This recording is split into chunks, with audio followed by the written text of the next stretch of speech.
আসসালামু আলাইকুম সুপ্রিয় দর্শক, শুভেচ্ছা জানবেন। ইরান পারমাণবিক অস্ত্র বানিয়ে ফেলেছে, অথবা ইরানের সর্বোচ্চ নেতা আয়াতুল্লাহ মুজতবা খামেনি তার দেশের যারা সায়েন্টিস্ট আছে তাদেরকে অনুমতি দিয়েছেন যেন ইরান পারমাণবিক অস্ত্র বানায়, এরকম একটা খবর আপনারা নিশ্চয়ই শুনেছেন কারো না কারো মুখে, অথবা ফেসবুকে কারো না কারো স্ট্যাটাসে নিশ্চয়ই আপনারা এরকম একটা বিষয় দেখেছেন। আমি ধারণা করছি আপনারা দেখেছেন, কারণ এরকম সামাজিক যোগাযোগ মাধ্যমে এ ধরনের কথা আমি পড়েছি এবং দেখেছি। সেখানে তারা স্পষ্ট করে বলছে যে ইরানের সর্বোচ্চ নেতা আয়াতুল্লাহ মুজতবা খামেনি অনুমতি দিয়ে দিয়েছেন ইরান যেন পারমাণবিক অস্ত্র বানায়। এটার সূত্র ধরে কেউ কেউ এমন সিদ্ধান্তে চলে গেছে যে ইরান আসলে পারমাণবিক অস্ত্র বানিয়ে ফেলেছে। আবার কেউ কেউ বলছেন যে ইরান পারমাণবিক অস্ত্র বানিয়ে সেটা আলাদা আলাদা করে রেখে দিয়েছে, এটা এখন অ্যাসেম্বল করেনি, করলেই ইরানের পারমাণবিক অস্ত্র তৈরি হয়ে যাবে।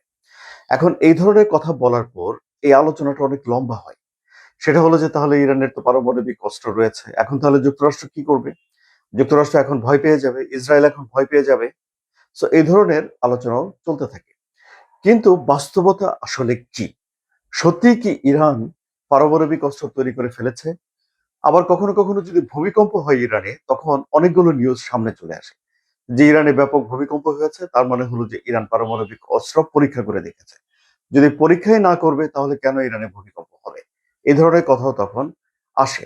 বাট এই কথাগুলো যখন কেউ বলে বা এই তথ্যগুলো যখন সামাজিক যোগাযোগ মাধ্যমে কেউ ছড়িয়ে দেয় ভূমিকম্পের বিষয়ে, তখন তারা সঙ্গে এইটা বলে না যে ইরান এমনিতেই একটা ভূমিকম্প প্রবণ এলাকাতে অবস্থিত, ওখানে এমনিতেই ভূমিকম্প হয়। কাজে এই অল্প মাত্রার ভূমিকম্প আসলে এটা নির্দেশ করে না যে ইরান পারমাণবিক অস্ত্র তৈরি করেছে। তো এই কন্টেন্টে আমি এই বিষয়টি আলোচনা করব যে সুস্পষ্ট প্রমাণ ভিত্তিক কোনো তথ্য আছে কিনা যে আয়তুল্লাহ মুজতবা খামেনি ইরানকে পারমাণবিক অস্ত্র তৈরি করার অনুমতি দিয়েছেন।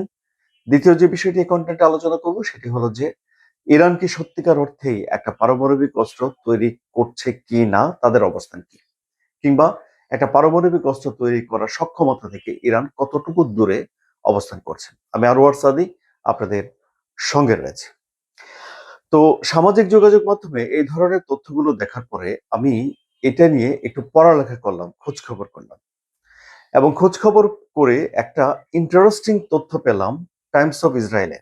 এটা ইসরায়েলের পত্রিকা। কি লেখা হয়েছে সেখানে? সেখানে বলা হয়েছে যে মার্কিন গোয়েন্দারা মূল্যায়ন করেছেন বা ভাবছেন বা বলেছেন যে ইরানের সর্বোচ্চ নেতা আয়তুল্লাহ মুজতবা খামেনি পারমাণবিক অস্ত্র তৈরি করার ব্যাপারে তার বাবার চেয়েও বেশি অনুকূল, বেশি নমনীয়, অর্থাৎ কিছুটা পক্ষে। তাহলে তার বাবা ইরানের সাবেক সর্বোচ্চ নেতা আয়তুল্লাহ আলী খামেনি তিনি একটা ফতোয়া দিয়ে দিয়েছিলেন, যে ফতোয়াতে তিনি বলেছিলেন যে পারমাণবিক অস্ত্র তৈরি করা ইসলামে নিষিদ্ধ, কারণ এই অস্ত্রটা ব্যাপক পরিমাণে ক্ষতি তৈরি করে, সুতরাং এই পারমাণবিক অস্ত্র তৈরি করা যাবে না। কিন্তু এর অর্থ আবার এরকম না যে পারমাণবিক অস্ত্র তৈরি করার সক্ষমতা অর্জন করা যাবে না। তারা একটা সক্ষম জাতি, আর অস্ত্র তৈরি করে ফেলা দুটো ভিন্ন বিষয়। সো ইরান স্পষ্ট করে বলে আসছে যে তারা পারমাণবিক অস্ত্র তৈরি করতে চায় না, পারমাণবিক অস্ত্র তাদের তৈরি করার কোনো ইচ্ছা নেই। আবার এই যে ফতোয়াটা তিনি দিয়েছিলেন, এটা তিনি কোথাও লিখিতভাবে দেন নাই, এটা তিনি মৌখিকভাবে দিয়েছিলেন। এখন নতুন আধ্যাত্মিক নেতা আসার পর তিনি এর কি ব্যাখ্যা দিবেন, এ নিয়ে কিন্তু মানুষের একটা ব্যাপক আগ্রহ ছিল, বিশেষ করে ইসরায়েলে এবং যুক্তরাষ্ট্রে, যে কারণে যুক্তরাষ্ট্রের গোয়েন্দারা এই বিষয়ে খোঁজ খবর করেছে, মূল্যায়ন করেছে এবং প্রতিবেদন দিয়েছে। এই প্রতিবেদনে স্পষ্ট করে বলা হয় নাই যে আয়তুল্লাহ মুজতবা খামেনি অনুমতি দিয়ে দিয়েছেন যে তোমরা পারমাণবিক অস্ত্র বানাও, এরকমটা বলা হয়নি। এবং এটা তাদের একটা মূল্যায়ন মাত্র, এটা ইরানের কোনো সিদ্ধান্ত নয়, ইরানের কোনো অ্যাসেসমেন্ট নয়। ইউরোপিয়ানদের একটা সংগঠন বলছে যে এখনো পর্যন্ত এই ধরনের কোনো ঘোষণা ইরানের কাছ থেকে আসেনি, এটি তারা নিশ্চিত। এবং ইরানের পররাষ্ট্রমন্ত্রী আব্বাস আরাকচি বলেছেন যে ইরান পারমাণবিক অস্ত্র তৈরি করার যে আগের নীতি, যে অস্ত্র তৈরি করবে না, শান্তিপূর্ণভাবে তারা ইউরেনিয়াম সমৃদ্ধ করছে, সেই নীতিতেই অটুট আছে, অর্থাৎ তারা পারমাণবিক অস্ত্র তৈরি করছে না। কিন্তু ইরান ইউরেনিয়ামকে 60% পর্যন্ত সমৃদ্ধ করেছে, যা 90% পর্যন্ত সমৃদ্ধ করা গেলে পারমাণবিক অস্ত্র তৈরি করে ফেলা সম্ভব হয়। এবং 60% থেকে 90% ইউরেনিয়ামকে সমৃদ্ধ করতে ইরানের 2 সপ্তাহ লাগবে বলে ইন্টারন্যাশনাল অ্যাটমিক এনার্জি এজেন্সি এই যুদ্ধ শুরু হওয়ার আগেই তাদের প্রতিবেদনে বলেছিল। সুতরাং দেখা যাচ্ছে যে ইরান আসলে পারমাণবিক অস্ত্র তৈরি করতে সক্ষম এমন একটা জাতি হতে যাচ্ছিল প্রায়, যেটা সে প্রতিবেদনে বলা হয়েছে। কিন্তু ইরান শক্ত করে বলছে যে তারা পারমাণবিক অস্ত্র তৈরি করতে চায় না বা করবে না, এবং সেই অবস্থান থেকে এখনো ইরান সরে আসে। কিন্তু ইরানের ভিতরে যেটি হয়েছে সেটি হলো যে এই আয়াতুল্লাহ আলী খামেনির এই নীতি থেকে ইরান সরে আসবে কিনা এটি নিয়ে তাদের দেশে ব্যাপক পরিমাণে আলাপ আলোচনা হয়েছে, এমনকি তাদের মূলধারার গণমাধ্যমে আলোচনা হয়েছে, টিভিতেও আলোচনা হয়েছে। অর্থাৎ এই বিষয়টি নিষিদ্ধ নয়, বরং প্রকাশ্য আলোচনা হিসেবেই সে দেশে প্রতিষ্ঠা পাচ্ছে। অর্থাৎ তাদের বিশেষজ্ঞরা খতিয়ে দেখছেন, আলোচনা করছেন যে ইরানের কি উচিত হবে কিনা যে একটা পারমাণবিক অস্ত্র তৈরি করে ফেলা।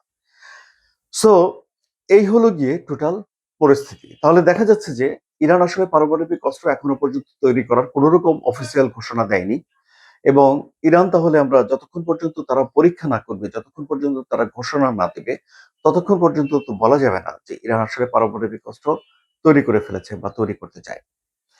এখন মুজতবা খামেনি যদি কিছুটা তিনি নমনীয় হন, তাহলে তাকে একটা বিবৃতি দিতে হবে, কিংবা ধরুন তিনি যদি নমনীয় হন তাহলে তাকে একটা ব্যাখ্যা দিতে হবে, কারণ তার আগে যিনি সর্বোচ্চ আধ্যাত্মিক নেতা ছিলেন তিনি কেন ফতোয়া দিয়েছিলেন, তিনি কেন এই ফতোয়া থেকে সরে এলেন, সে বিষয়ে একটা সুস্পষ্ট গ্রহণযোগ্য ব্যাখ্যা অনুসারীদেরকে দিতে হবে, এবং তারপরেই কেবল ইরান হয়তো এই ধরনের অ্যাকশন নিতে পারে যদি তারা নিতে চায়। কিন্তু যুক্তরাষ্ট্র কোনোভাবেই চাইবে না যে ইরান একটা পারমাণবিক অস্ত্রের মালিক হোক। এমনকি ডোনাল্ড ট্রাম্প যে চুক্তিটা করতে যাচ্ছেন সেই চুক্তিতে তিনি কিছু ভাষাগত পরিবর্তনও আনেন। কি পরিবর্তন?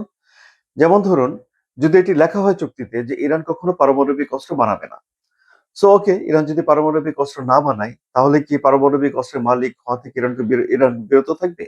আর কি কোনো উপায় নেই? আছে তো। ধরুন উত্তর কোরিয়া থেকে একটা গিফট পেয়ে গেল বা কিনে নিয়ে আসলো, কিংবা ধরুন অন্য কোনো দেশ থেকে, বন্ধু দেশ থেকে এমন একটা চুক্তি করে ফেললো যে চুক্তির আওতায় ইরান একটা পারমাণবিক অস্ত্রের ছায়াতলে চলে গেল, যেটা সৌদি আরব করেছে পাকিস্তানের সঙ্গে, যে এক দেশ আক্রান্ত হলে অপর দেশ এগিয়ে আসবে, যে প্রতিরক্ষা চুক্তি করেছে।